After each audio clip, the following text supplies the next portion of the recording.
ষড়যন্ত্র করছে যখন, ঠিক তখনই আমরা আজকের এই কুরসাইট আল্লাহর বান্দাদের শেষ ঠিকানা মৃত ব্যক্তিদের রহের মাগফিরাতকে কেন্দ্র করে আজকের এই কুরআনুল কারীমের মাহফিলে একটাই আওয়াজ, একটাই সিদ্ধান্ত, সেটা হলো একদিন আমরা জন্মগ্রহণ করেছি, জন্মগ্রহণ করার একটি আশার সিরিয়াল আছে, মরে যাওয়ার কিন্তু সিরিয়াল নাই। বাবা বেঁচে থাকে, সন্তান চলে যায়, মা থাকে, সন্তান পৃথিবী থেকে বিদায় হয়ে যায়। যাওয়ার যদি সিরিয়াল না থাকে, মরে যাওয়ার পরে আল্লাহর নবীর কথাগুলো বলেই যদি আমাদেরকে দাফন করে দিয়ে আসা হয়, গোটা পৃথিবীর ইহুদি খ্রিস্টানরা এক হয়ে গিয়ে আল্লাহর কোরআনের বান্দাগুলোকে মারার ষড়যন্ত্র করছে যেই সময়, এই সময় আজকের এই কোরআনের মাহফিলে কাঁধে কাঁধ হাতে হাত দিয়েই একটাই সিদ্ধান্ত নিয়ে আমরা বাড়িতে ফিরে যাব। আল্লাহর আইন চাই, সৎলোকের শাসন চাই, শোষণ মুক্ত সমাজ গঠন করে সন্ত্রাস, জঙ্গিবাদ, মাদক, ইফটিজিং থেকে মানুষগুলোকে যদি আমরা হেফাজত করতে পারি, পৃথিবীর কোনো আইন দিয়ে সম্ভব হবে না, একটা মাত্র আইন দিয়েই সম্ভব হবে। আল্লাহর এই জমিনে কোরআনের বিধান যদি প্রতিষ্ঠিত হয়, তাহলে মেয়েরা তাদের অধিকার ফিরে পাবে, যুবকেরা শান্তিতে ঘুমাবে, গোটা পৃথিবীর মানুষগুলো শান্তির নীড় খুঁজে পাবে। এমন একটি সমাজ যদি আমরা গঠন করতে চাই, আল্লাহর কোরআনের পক্ষ আমাদের গ্রহণ করতে হবে। আল্লাহর কোরআনের পক্ষ যখন আমরা গ্রহণ করব, কোরআন বিরোধী লোকেরা আমাদেরকে ধরবে, মারবে, এমনকি পৃথিবী থেকে বিদায় করার ষড়যন্ত্র করতে পারে তারা। মুসলমান হিসেবে আমাদের একটাই সিদ্ধান্ত, জ্বর হয়ে মানুষ মারা যায়, স্ট্রোক করে মানুষ মারা যায়, কিন্তু আল্লাহর কোরআনের জন্য আমরা যদি মরে যেতে পারি, আমার আল্লাহ তাআলা আমাদেরকে জান্নাত দিয়ে দিবে। তাহলে মুসলমানের মতো আওয়াজ করে বলুন, আল্লাহর ওই জান্নাতে যাওয়ার জন্য যতদিন আমরা বাঁচব, আল্লাহর কোরআন আমাদের সবারই মানা দরকার আছে না নাই? কারা কারা আল্লাহর কোরআন মানতে রাজি আছেন? দু হাত তুলে আমার আল্লাহকে দেখায় দেন। হাত নামান। আমরা যে একটু বললাম আল্লাহু আকবার, আওয়াজ করে বলুন তো আল্লাহু আকবার বলাতে খুশি হয়েছে কে? একসাথে বলেন, খুশি হয়েছে কে? রাগ করে আল্লাহর ঘরে আজান হওয়ার পরে মসজিদের ভিতরে যায় না যারা, তারাই হলো এক নাম্বার শয়তান। আওয়াজ করে বলেন, কথা ঠিক না ভাইরা? যারা সন্ত্রাসের সাথে জড়িত, মাদকের সাথে জড়িত, ইফটিজিংয়ের সাথে জড়িত, চোরের সাথে যারা জড়িত, তারাই তো হলো শয়তান। ভালো মানুষ কোনোদিন অন্তত শয়তানের দল করতে পারে না। ভালো মানুষ যারা, তারা 100% আল্লাহর দল করবে, হিজবুল্লাহ আল্লাহর দল করবে। আওয়াজ করে বলুন তো আল্লাহর দল করে জান্নাতে যাওয়া দরকার আছে না নাই? তাহলে আসুন এই আয়াত থেকে আমি আপনাদের সামনে কিছু কথা আলোচনা করব। কারণ হলো একদিন আমরা মরে যাব, মরে যাওয়ার পরে আল্লাহর জান্নাতেই যদি যেতে না পারি, তাহলে এই মাহফিল দিয়ে লাভটা কি? আল্লাহর জান্নাতেই যদি যেতে না পারি, ওয়াজ করে লাভটা কি? আল্লাহর জান্নাতেই যদি যেতে না পারি, মুসলমানের ঘরে জন্মগ্রহণ করে লাভটা কি? তাহলে হৃদয় দিয়ে বলুন তো, আমরা শীতের জন্য কত কাপড় পরলাম, পাঞ্জাবি পরলাম, জুব্বা পরলাম, প্যান্ট পরলাম, শার্ট পরলাম, চাদর গায়ে দিলাম, কোট গায়ে দিলাম, সোয়েটার গায়ে দেওয়ার পরেও শীতের হাত থেকে আমরা বাঁচতে পারছি না। কিন্তু আমার এই ভিতর থেকে যখন রুহুটা বেরিয়ে যাবে, আমার পরন থেকে সব কাপড়গুলো খুলে নিয়ে মসজিদের বারান্দার খাট এনে আমাকে শোয়ায় দিয়ে খাটের উপরে রেখে ঠান্ডা পানিটাকে গরম করে গোসল করে আবার ঠান্ডা মাটির ভিতরে আমাদেরকে রেখে দিয়ে আসবে। সেদিন আমাদের কোনো চাদরও লাগবে না, কিচ্ছু লাগবে না। ওই নির্দ্বিধায় সেই আল্লাহর জান্নাতের মেহমান যারা হবে, তাদের কবরটাকে আমার আল্লাহ আলোচিত করে দিবে, আলোকময় করে দিবে। তাহলে হৃদয় থেকে বলুন তো, মরে যাওয়ার পরে আল্লাহর জান্নাতে কি যাওয়া দরকার আছে? একসাথে বলেন, আছে? তাহলে যতদিন বাঁচবো কোরআন আমরা মানবো। রাজি আছি তো ইনশাআল্লাহ? রাজি আছি তো ইনশাআল্লাহ? তাহলে পড়ুন, আমি তেলাওয়াত শেষ করব, একটু আল্লাহু আকবার জোরে বলবেন। পিছনের ভাই একটু বলেন তো দেখি আল্লাহু আকবার। পিছনের ভাইরা আরেকবার একটু বলেন তো আল্লাহু আকবার। এবারে সামনের ভাইরা বলেন তো আল্লাহু আকবার। আরেকবার বলেন। সামনের ভাইদের আওয়াজ মনে অনেক বেশি মনে হইতেছে নাকি? আসুন আমরা তেলাওয়াত করি, তেলাওয়াত শেষ করব, আমরা আল্লাহু আকবার বলবো। আল্লাহু আকবার বলে আল্লাহ খুশি হয়, আর আমরা তো আল্লাহকেই খুশি করব। সুবহানাল্লাহ জোরে বলেন। তাহলে পড়ুন সবাই আমার সাথে। আউযু বিল্লাহি মিনাশ শাইতানির রাজিম। বিসমিল্লাহির রাহমানির রাহিম। الرحيم إن الله ربي وربكم فاعبدوه هذا صراط মুস্তাকিম।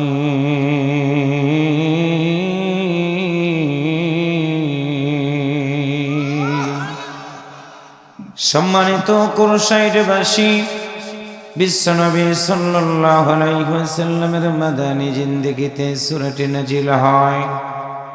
মুসলমানরা বুঝবেন ভালো করে, মৃত ব্যক্তিদের রোহের মাগফিরাতের জন্য আজকের এই কোরআনের মাহফিল।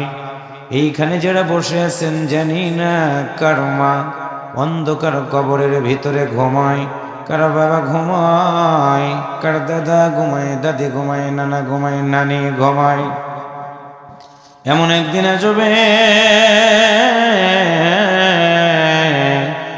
আমিও অন্ধকার কবরের ভিতরে যাব। কি নিয়ে যাব? একটু জবান খুলে বলুন তো। মাহফিলে আসলাম সুন্দর করে, বাড়ি থেকে খাবার খেয়ে শীতের কাপড় পরিধান করে এখানে আসলাম, বসলাম, আবার বাড়িতে ফিরে যাব। আওয়াজ করে বলুন তেমন কোন নিশ্চয়তা আমাদের জীবনে আছে কিনা? একসাথে বলেন আছে কিনা? আল্লাহর বান্দারা সুন্দর করে বসলাম, দাঁড়াবো, ডান দিকে ঘাড়টা ঘুরালাম, আবার সোজা করব, চক্ষুটা বন্ধ করলাম, আবার চক্ষুটা দিয়ে তাকাবো। এমন যদি কোনো গ্যারান্টি আমাদের জীবনে না থাকে, তাহলে আওয়াজ করে বলুন তো, যতদিন আমার আল্লাহ তাআলা বাঁচায় রাখবে আমি চাকরি করব, ব্যবসা করব, বাণিজ্য করব, রাজনীতি করব, আমি হাঁটবো, চলবো, যা কিছু করব, আমার ওই কাজের ভিতরে বলুন তা আল্লাহর নামটা রাখা দরকার আছে না নাই? আল্লাহর বান্দারা ১,৫০০ বছর আগে বিশ্ব নবী সাল্লাল্লাহু আলাইহি ওয়াসাল্লামকে আমার আল্লাহ তাআলা পৃথিবীর বুকে পাঠিয়ে দিলেন। মা বোনেরা যারা আছেন শুনে নেন, ১,৫০০ বছর আগে মায়ের পেটের ভিতর থেকে যখন কোনো কন্যা সন্তান বের হতো, আরবের নেতারা মায়ের কাছ থেকে কন্যা সন্তানগুলো কেড়ে নিয়ে জীবন্ত গলা টিপে হত্যা করে ফেলে দিত। আপনারা আওয়াজ করে বলুন তো, হায়াত এবং মওতের মালিক কে?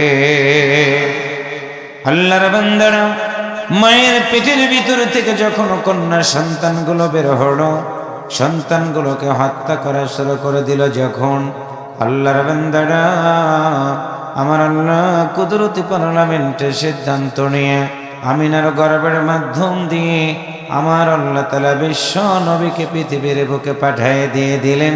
আওয়াজ করে বলুন একটু মারহাবা, আর একটু জোরে বলেন। আল্লাহর নবী পৃথিবীতে আগমন করলেন, জীবন শুরু হয়ে গেল তার। শিশুকাল পেরিয়ে কৈশোরে পদার্পণ করলেন আল্লাহর নবী, কৈশোর পেরিয়ে যৌবনে পদার্পণ করলেন দরদের নবী। হিলফুল ফজল সামাজিক সংগঠন গঠন করে মানুষগুলোকে হাতছানি দিয়ে ডাক দিলেন, তোমরা সন্ত্রাসী করবে না, জঙ্গিবাদের সাথে জড়িত হবে না, মাদকের সাথে জড়িত থাকবে না, মাকে ভালোবাসবা, বাবাকে ভালোবাসবা, বড়দেরকে শ্রদ্ধা করবা, ছোটদেরকে শ্রদ্ধা করবা।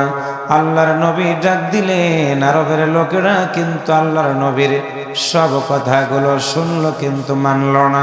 বয়স হয়ে গেল 25 বছর। খাদিজা রাদিয়াল্লাহু তাআলা আনহার সাথে আল্লাহর নবী বিবাহ বন্ধনে আবদ্ধ হয়ে গেলেন। আপনারা বলুন তো, আল্লাহর নবী বিবাহ করেছিলেন কত বছর বয়সে? একটু কথা বলেন, কত বছর বয়সে? 25 বছর বয়সে আল্লাহর নবী বিবাহ বন্ধনে আবদ্ধ হওয়ার পর সমাজের মানুষগুলোকে হেদায়েতের পথে ডাক দিবেন। বয়স হয়ে গেল 40 বছর। হেরা পর্বতের গুহায় গিয়ে মালিকের দরবারে কেঁদে কেঁদে চোখের পানি ছেড়ে দিয়ে কেঁদে দিয়ে ডাক দিয়ে বললেন, ওগো আমার রব, আরবের মানুষগুলো অন্যায় করে, ডাকাতি করে, রাহাজানি করে, আল্লাহ বিশেষ করে কন্যা সন্তান জন্মগ্রহণ করলে তাদেরকে গলা টিপে হত্যা করে মেরে ফেলে দেওয়া হয়। আল্লাহ তুমি কি বলবে না এই মানুষগুলোকে আমি কেমন করে হেদায়েতের পথে নিয়ে আসব? বিশ্ব নবীর চোখের পানি আল্লাহর দরবারে কবুল হয়ে গেল। আল্লাহ বলেন, বন্ধুরে তুমি কাঁদবে না, চোখের পানি মুছে ফেলে দাও। আমি আল্লাহ অতীতের নবীদের উপর অনেক গ্রন্থ নাজিল করে দিয়েছি। বন্ধুরে তুমি চিন্তা করবা না, 40 বছর বয়স হয়ে গেছে তোমার উপরে আমি আল্লাহ নাজিল করে দিলাম মহাগ্রন্থ আল কোরআন। নাটোরের ভাইরা আওয়াজ করে বলুন তো, আল্লাহর নবীর উপরে কোরআন নাজিল হয়েছিল কত বছর বয়সে? আর একটু জোরে বলেন, কত বছর বয়সে? 40 বছর বয়সে আল্লাহ কোরআন নাজিল করে দিয়া প্রথম আয়াত নাজিল করে দিলেন, ইকরা বিসমি রাব্বিকাল্লাযী খালাক, পড়ো তোমার প্রভুর নামে, যে প্রভু তোমাকে সৃষ্টি করেছেন। আমার সামনে যারা বসা, যেই দল করেন না কেন, যেই গোষ্ঠীর মানুষ হন না কেন, আওয়াজ করে বলুন তো, আমাদের সৃষ্টিকর্তাকে। রাসূল বলেন, আল্লাহ তুমি কি বলবে না সৃষ্টি করেছে তুমি, রিজিক কে দিবে? কার কাছে গিয়ে তোমার বান্দারা রিজিক চাবে? আল্লাহ বলেন, বন্ধুরে চিন্তা করতে না করো, তুমি সৃষ্টি করেছি আমি আল্লাহ, রিজিকের ব্যবস্থাটাও আমি আল্লাহ নিজে করে দেব। আল্লাহ বলেন, আল্লাযী জাআলা লাকুমুল আরদা ফিরাশাও ওয়াস সামাআ বিনাআও وأنزل من السماء ماء فأخرج به من الثمرات رزقا لكم فلا تجعلوا لله أندادا وأنتم تعلمون। একটু আল্লাহু আকবার জোরে বলেন। কবরস্থানের মাহফিল তো একটা যদি আয়াতও বলেন, হরফও বলেন, প্রতিটা হরফের বিনিময়ে 10টা করে নেকি আল্লাহ তাআলা আমাদের আমলনামাতে দিবে, এবং যারা কবরের ভিতরে ঘুমাইতেছে তাদের আমলনামাতেও দান করে দিবে। আমার সামনে যারা বসা, বলেন তো আপনাদের সওয়াবের কি দরকার আছে? একসাথে বলেন আছে? তাহলে আওয়াজ করে বলেন আল্লাহু আকবার। আল্লাহ বলেন, বন্ধুরা শুনে নাও, আমি আল্লাহ আসমানটাকে ছাদ বানাই দিলাম, জমিনটাকে বিছানা বানাই দিলাম। আমার বান্দারা কি খাবে কেউ চিন্তা করে নাই। নাটোরের মানুষগুলো আমরা যখন রাজশাহীর দিকে যাই, আমার প্রিয় ভাইরা রোডের সাথে শুধু তরমুজ, বাঙ্গি, রসুন বিক্রি করে। আল্লাহর বান্দারা বাংলাদেশের এক একটা জেলার মানুষ গাল্লা এক একটা খাবার দিয়ে রিজিকের ব্যবস্থাটা করে দেয়। চাঁপাইনবাবগঞ্জে যাবেন, শুধু আমের বাগান। সিরাজগঞ্জ জেলাতে অনেক ফসলগুলো আল্লাহ তাআলা দিয়ে দেয়।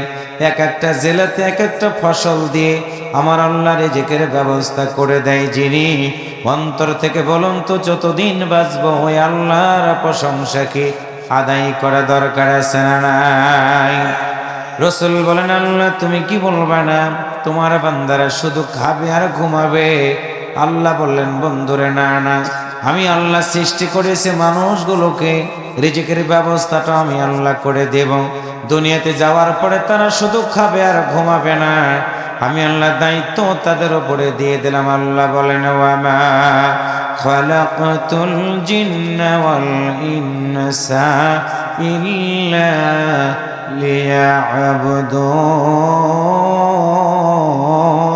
লিয়াবুদুন। আর একটু জোরে বলেন।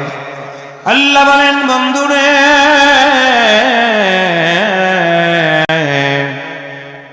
আমি মানুষ এবং জিন জাতিকে আমার ইবাদত করার জন্য সৃষ্টি করেছি। আমার সামনে যারা বসা, আওয়াজ করে বলুন তো, আপনারা মানুষ না জিন? যারা কথা বলেন নাই তারা মনে হয় জিন।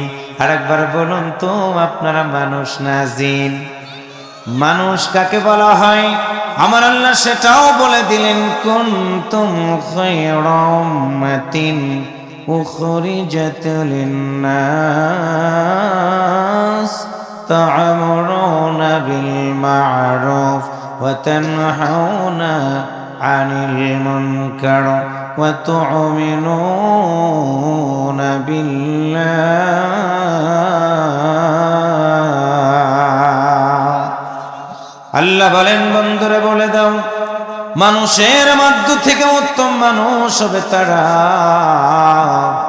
পৃথিবীতে যাওয়ার পরে দুইটা কাজ করবে যারা এক নাম্বার হলো সৎ কাজের আদেশ দিয়ে দিবে দুই নাম্বার হলো অসৎ কাজ থেকে মানুষগুলোকে বিরত রাখবে এবার একটু জবান খুলে বলুন আল্লাহর কোরআনের মাহফিল এই কাজটা কি ভালো না খারাপ সত্য সাক্ষ্য দিয়ে বলেন এই কাজটা কি ভালো না খারাপ আল্লাহ তাআলা দলিল দিচ্ছেন ওয়ামান আহসানু কাওলাম মিম্মান দাআ ইলাল্লাহি ওয়া আমিলা সালিহান ওয়া ক্বালা ইন্নানী মিনাল মুসলিমিন আল্লাহ বলেন রাসূল বলে দাও মানুষের মধ্যে উত্তম মানুষ হলো তারা উত্তম কথা হলো তার ওই ব্যক্তির কথার স্যার কারো কথা উত্তম হবে কারো কথা ভালো হবে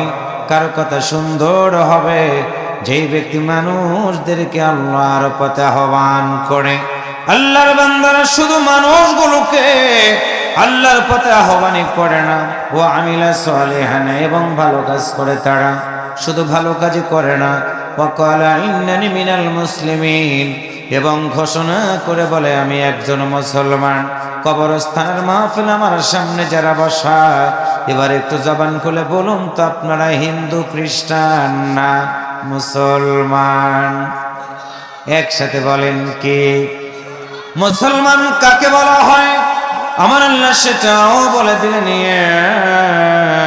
أيها الذين آمنوا اتقوا الله حق تقاته ولا تموتن إلا وأنتم مسلمون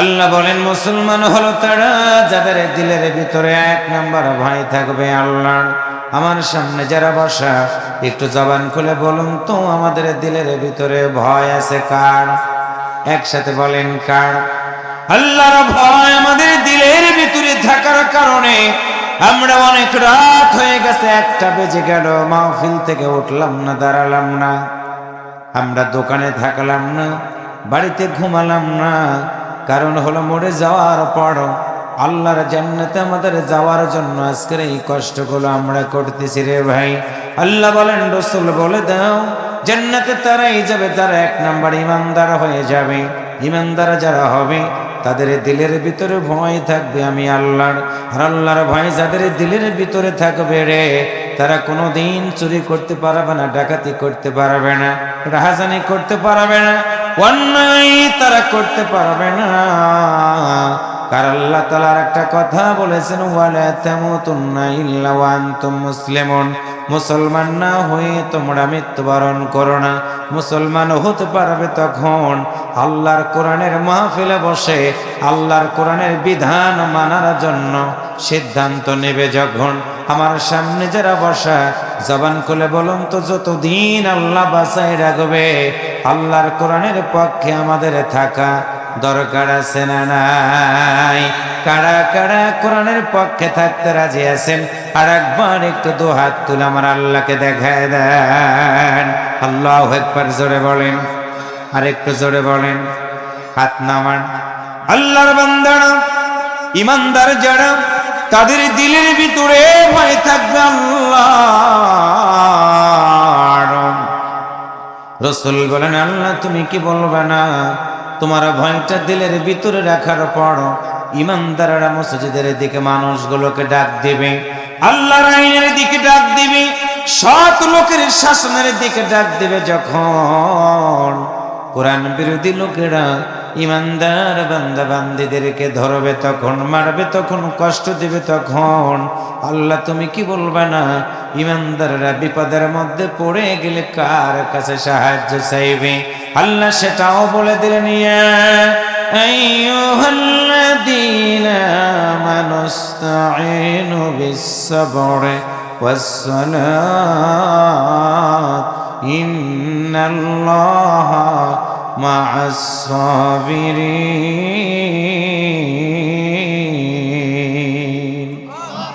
আল্লাহ বলেন, রাসূল বলে দাও, কোরআনের দাওয়াত দেওয়ার কারণে, কোরআন মানতে গিয়ে ইমানদাররা যখন গ্রেফতার হয়ে যাবে, নির্যাতনের শিকারে পরিণত হয়ে যাবে, তখন তারা কারো কাছে মাথা নত করবে না।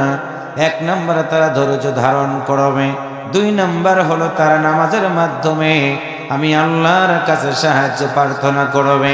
আল্লাহ বলেন, ইন্নাল্লাহা মা'আস-সাবিরিন, নিশ্চয় ধৈর্যশীলদের সাথে আল্লাহ আছেন। একটু আওয়াজ করে বলুন তো, ওই আল্লাহ কি এখন বাংলাদেশে আছে না নাই? রাসূল বলেন, আল্লাহ বলো, ইমানদাররা ধৈর্য ধারণ করার পরেও কাফেররা সিদ্ধান্ত নিল তাদেরকে জেলখানার ভিতরে মৃত্যুবরণ করাবে, ফাঁসিতে ঝুলাইয়া কোরআনওয়ালাদের দুনিয়া থেকে বিদায় করে দেবে। আল্লাহ বলো, কোরআনের জন্য যারা জীবন দিবে তাদের মৃত্যুটা কি স্বাভাবিক হবে না তারা শহীদ হয়ে যাবে? আল্লাহ বলেন, বন্ধুরে বলে দাও, কোরআনের জন্য যারা জীবন দিয়ে দিবে আমি আল্লাহ বললাম তাদের স্বাভাবিক মৃত্যু হবে না। দিনের জন্য যারা জীবন দিবে রে আমি আল্লাহ বললাম তারা শহীদ হয়ে গেছে। আল্লাহু আকবার, জোরে বলেন। ولا تقولوا لمن يقتل في سبيل الله أموات بل أحياء ولكن لا تشعرون।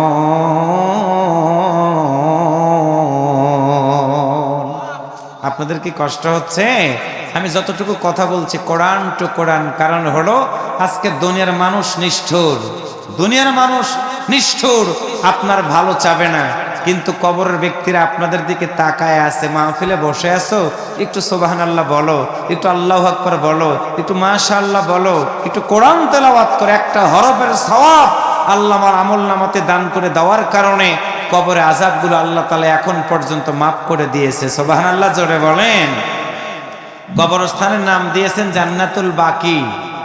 জান্নাতুল বাকি কবরস্থানের নাম দিয়ে সেই জান্নাতে যাওয়ার জন্য যদি কোরআনের আমল না করেন, যত দামি জান্নাতের নামই দেন না কেন, জান্নাতে যাওয়ার কোনো সুযোগ নাই। জান্নাতে যাওয়ার জন্য দুনিয়া থেকেই জান্নাতে যাওয়ার কাজ করে যাওয়া লাগবে। একসাথে বলেন, কথা ঠিক না ভাইয়েরা? আপনি যাবেন ঢাকাতে, রাজশাহীর গাড়ির টিকিট কেটে ঢাকা থেকে আসার গাড়িতে উঠে যদি বসে থাকেন, গাড়ি গন্তব্যস্থলে ঠিকই যাবে রাজশাহী স্টেশনে, ঢাকা স্টেশনে যাবে না। এটা যদি দুনিয়ার একটা গাড়ির ক্ষেত্রে হয়, আজকে আমরা আপনাদেরকে কোরআন দিয়ে ডাক দিচ্ছি, ফিরে আসেন আল্লাহর দিকে, ফিরে আসেন নামাজের দিকে। সন্ত্রাস, জঙ্গিবাদ, মাদক, ইফতিজিং, দুর্নীতির হাজানি ছেড়ে দিয়ে সকল মতাদর্শকে পদদলিত করে আল্লাহর এই জমিনে কোরআনের বিধান মানার সিদ্ধান্ত গ্রহণ করেন, আল্লাহর জান্নাতে যেতে পারবেন। এই কথাগুলো কানের এই পিঠ দিয়ে ঢুকায়া এই দিক দিয়ে বের করে দিয়ে আপনি যেমন আমার কথা মানলেন না, না মানার কারণে আজকে আপনার জীবনটা শেষ হয়ে যাবে, কবরের ভিতরে যাবেন। ওই যে টিকিট কেটে টিকিট থাকার পরেও আপনার গন্তব্যস্থল ঠিক না থাকার কারণে যাবে ঢাকান, যদি আপনাকে রাজশাহী গিয়ে আপনাকে নামাই দেয় আপনার ভুলের কারণে, ঠিক কোরআনের দাওয়াত আপনার কানের ভিতরে আসার পরেও সেই কোরআনের বিরুদ্ধে যদি আপনি জীবন চালান, আল্লাহ বলেন তোমার নামের আগে তোমার পিছনে যত টাইটেলই থাকুক না কেন, আমি আল্লাহ বললাম তুমিও জান্নাতে যেতে পারবা না। তাহলে আওয়াজ করে বলুন তো, জান্নাতে যাওয়ার জন্য যতদিন বাঁচবো আল্লাহর কোরআন মানা দরকার আছে না নাই? একসাথে বলেন, আছে না নাই? আল্লাহর বান্দারা, আল্লাহর নবী কোরআনের দাওয়াত দেওয়া শুরু করে দিলেন। আলী রাদিয়াল্লাহু তাআলা আনহু ছোট্ট মানুষ, সর্বপ্রথম ইসলাম ধর্ম গ্রহণ করলেন।